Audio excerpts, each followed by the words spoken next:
లలిత exchange Utsav పాత నగల అదే బరువుకి కొత్త నగలు తీసుకో నగల ప్రైస్ లో 20% ఆదా చేసుకోవచ్చు. నమస్తే, వెల్కమ్ టు క్యూబ్ టీవీ. నేను మీ యాంకర్ చార్మి. ఈ రోజు మనతో పాటు ప్రస్తుతం మాడుగుల శివప్రసాద్ గురూజీ గారు ఉన్నారు. గురువు గారితో మాట్లాడదాం. నమస్కారం గురువు. ఆశీర్వచనం తల్లి. గురువు గారు, సినీ నటుల విషయంలో కానివ్వండి లేదా ఏ పొలిటికల్ దాంట్లో అయినా కూడా వాళ్ళ పర్సనల్ విషయాన్నైనా ప్రొఫెషనల్గా అందరికీ తెలుసుకోవాలని ఉంటుంది. మెగా ఫ్యామిలీ అయ్యేసరికి చిన్న విషయం అయినా సరే భూతద్దంలో పెట్టి చూస్తారు. మరి నిహారిక విడాకులై ఇన్ని రోజులైనప్పటికీ కూడా ఇప్పటికీ దాని గురించి చర్చలు జరుగుతూనే ఉంటాయి. అంటే మెగా ఫ్యామిలీలో ఆడపిల్లలలో ఈ విడాకుల సమస్య ఎక్కువగా వినిపిస్తూ ఉంటుంది. కానీ మగపిల్లల్లో చూసుకుంటే అందరూ సంతోషంగా ఉన్నారనే చెప్పుకోవచ్చు. దీనిపైన మీరు ఏమంటారు గురూజీ? శ్రీ మహాగణాధిపతయే నమః. ఐం మహాసరస్వత్యే నమః. శ్రీ లలితాంబికాదేవియే నమః. అమ్మ, మామూలుగా సమాజంలో కొన్ని రంగాలు, విభిన్నమైనటువంటి రంగాలు, అనేక రకాల రంగాలలో ఉండేటువంటి వాళ్ళు ఉంటారు. ముఖ్యంగా అదే అంతా సమాజము అనేటువంటిది ఒకటి. దీంట్లో ముఖ్యము వెంటనే బయటికి తెలిసేది అంటే ఒకటి రాజకీయ రంగము, సినిమా రంగము. సినిమా రంగము మీద ఎక్కువగా ప్రతి వాళ్ళ యొక్క దృష్టి సహజముగా ఉంటుంది.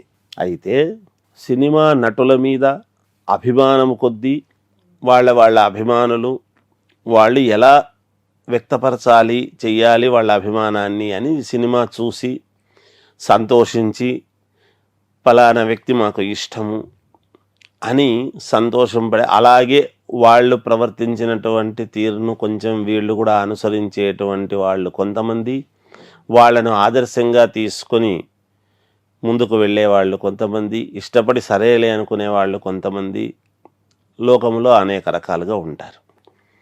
వాళ్ళ పిల్లల విషయాలకు వచ్చేటప్పటికీ అమ్మ ఫలానా వాళ్ళు అని తెలిసిన తర్వాత సరే పర్వాలేదు అనుకుంటారు. నిజానికి గతంలో ఇవాళకి కూడా ఇప్పుడిప్పుడు ఏమైనా గత మహా అంటే ఒక 5 ఏళ్ల నుంచో 10 ఏళ్ల నుంచో తెలిస్తే తెలియవచ్చునేమో అందరికీ కూడా.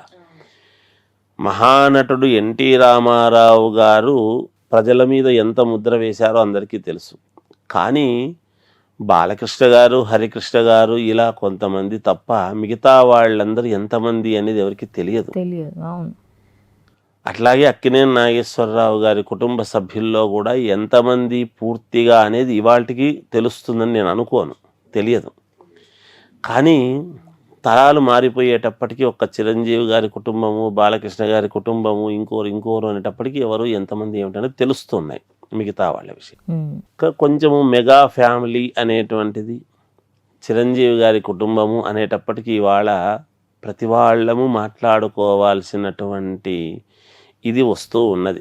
నిజానికి కొంతమంది జాతకాలు చెప్పేటప్పుడు మేము పాటించవలసినటువంటి నియమం ఏమిటంటే అమ్మ, ఏ వ్యక్తి అయితే జాతకం అడుగుతాడో ఆ వ్యక్తికి మాత్రమే జాతకం అడగటం అనేటువంటిది, చెప్పడం అనేటువంటిది ఒక పద్ధతి, ధర్మం. వాళ్ళు లేకుండా, వాళ్ళ అనుమతి లేకుండా బయటికి ఏ విషయాలైనా చెప్పడం అది సబబు కాదు. అయితే జరుగుతున్న పరిణామాల దృష్ట్యా 10 మంది 10 సార్లు చెప్పుకుంటూ ఉన్నప్పుడు ఏమిటి అని ప్రశ్న అడిగినప్పుడు ఎవరు వాళ్ళ జీవితాలు సక్రమముగా, జాగ్రత్తగా, సజావుగా, ఆనందభరితంగా ఉండాలి అనేటువంటి విషయంగానే పెళ్ళిళ్ళు చేసుకుంటారు. పెళ్ళిళ్ళు చేసుకునే అందరూ కూడా పెళ్ళిళ్ళు చేసుకుని సరైనటువంటి జీవితాన్ని గడపాలి అనేటువంటి భావనతోనే అది ఒక మెగా ఫ్యామిలీ కావచ్చు, చిన్న ఫ్యామిలీలు కావచ్చు, ఇంకా పెద్ద ఫ్యామిలీలు కావచ్చు, ఎవరైనా కావచ్చు, పెళ్ళిళ్ళు చేసుకునేది సంతోషంగా జీవితాన్ని గడపాలి, భార్యాభర్తల యొక్క అన్యోన్యతతో అనేటువంటి భావనతోనే పెళ్ళిళ్ళు చేస్తారు, ఖర్చు పెట్టి జరుగుతాయి. అయితే కాకతాళీయంగానో విధివశాత్తు ఏదో అనివార్య కారణాల వల్ల కుటుంబంలో ఒక ట్రెండు, ఇలాంటివేవో సన్నివేశాలు జరుగుతూ ఉంటాయి. విడిపోవాలి అని ఎవరూ కావాలని ఉద్దేశ్యపూర్వకంగాను నా జీవితం ఇలా కావాలి అని చేతులారా ఎవరు చేసుకోరు. మనం దాన్ని గ్రహించుకోవాలి. అయితే మనము బాగున్న వాళ్ళవి మాట్లాడడం సమాజంలో ఉండేదంతే. ఏదైనా ఒకటి రెండు ఒకేసారి ఇది ఏదో జరిగినప్పుడు ఒకే కుటుంబంలో ఒకటో రెండో జరిగినప్పుడు ఎందుకు ఇలా అని అనుకుంటాం. ఎందుకు ఏమీ ఉండదమ్మా, కొన్ని కాకతాళీయంగానే జరుగుతూ ఉంటాయి. వాళ్లకు ఉండేటువంటి జాతకాల యొక్క అనానుకూల్యత కావచ్చు. మరి ముందు చూడలేదా అంటే చూస్తారు. చూసినప్పుడు కొన్ని వాళ్ళకి ఏవో భావాలు కొంతకాలం గడిచేటప్పటికీ వాళ్ళకు ఉండేటువంటి చిన్న సమస్యల వల్ల ఇదై ఉంటారని నా భావన, అంతే. ఇట్లాంటి సన్నివేశాలు వచ్చినప్పుడు నేనేమంటానంటే వీళ్ళదనేదే కాదమ్మా, వీళ్ళదనేది పక్కకు పెడితే మామూలుగా భార్యాభర్తల విషయాలకు వచ్చినప్పుడు సర్ది చెప్పేటువంటి వాళ్ళకంటే కూడా ఈ మధ్యలో కొంతమంది ఎవరన్నా వేరే ఉంటారు చూడండి, వాళ్ళ వల్ల కొంత ఏదో ఇది చేసుకునేసి సమస్యలకు లోనవుతారని నా భావన. ఎందుకంటే మొట్టమొదట సమస్యలు వస్తాయి, భార్యాభర్తలు అన్న తర్వాత సమస్యలు రాకుండా ఎలా ఉంటాయి? నిజంగానే ఖచ్చితంగా వస్తాయి, ఎక్కడో చోట వస్తాయి. మా మధ్య ఏ సమస్య రాదు అని అనుకొని మేము జీవితం గడుపుతున్నాము అనేటువంటి ఇది లేదు. సీతమ్మ వారికి కూడా రాముల వారు యాగం చేస్తున్నారు అంటే ఎలా చేస్తారబ్బా నేను లేకుండా అని రాముని మీద చిన్న అనుమానం కలిగింది. సహజం కదా, మరి ఇంకా దానికి ఏమంటాం? అలాంటప్పుడు ఆమె తన మనోనిబ్బరము చేత అలా చేస్తారా అని మహర్షి దగ్గరికి పోయి అడిగి కనుక్కొని ఏమైనా ఇలా ఉంటుందా, ఎవరినైనా పక్కన పెట్టుకొని కూర్చొని చేస్తారా అనేటువంటి విచికిత్స చేసుకొని అలా ఉండదు అని మహర్షులు ఎప్పుడైతే భార్య లేకుండా చేయడం కుదరదు, ఎట్టి పరిస్థితుల్లోనూ భార్య ఉండవలసినదే యాగం చెయ్యాలంటే అనేటువంటి భావన చెప్పినప్పుడు మరి నేను లేకుండా ఎలా చేస్తారు అనేటువంటి అనుమానం వచ్చి కదా, ఆ అనుమానాన్ని నివృత్తి చేసుకుంది కాబట్టి ఆమె సర్ది చెప్పేటువంటి వాళ్ళు ఉంటారు.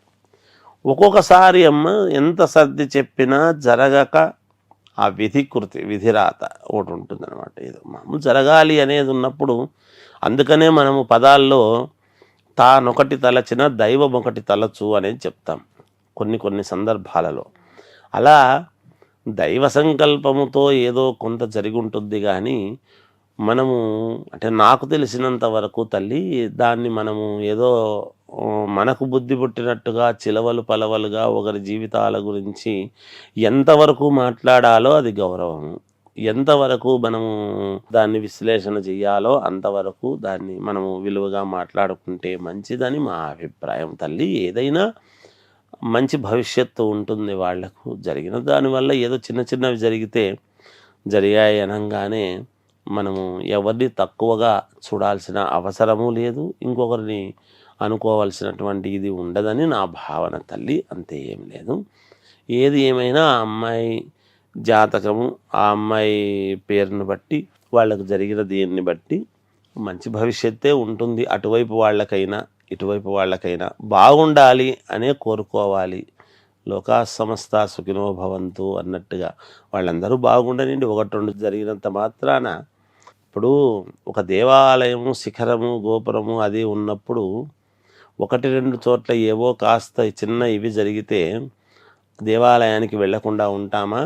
దేవుడి యొక్క ప్రతిభ తగ్గుతుందా అన్నట్టుగా సమాజంలో ఒక కుటుంబానికి ఏదో ఒకటి రెండు చిన్న ఇబ్బందులు కలిగినట్టు కుటుంబానికి అంతా మనం ఆపాదించి చిన్నది ఏది జరిగినా ఫలానా మెగా కుటుంబము అని దాని గురించి ఏదో చేసి ఎవరిని తప్పుగా అనుకోవాల్సిన పని లేదు.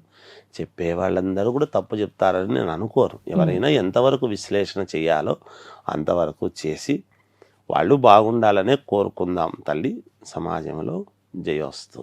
ధన్యవాదాలు.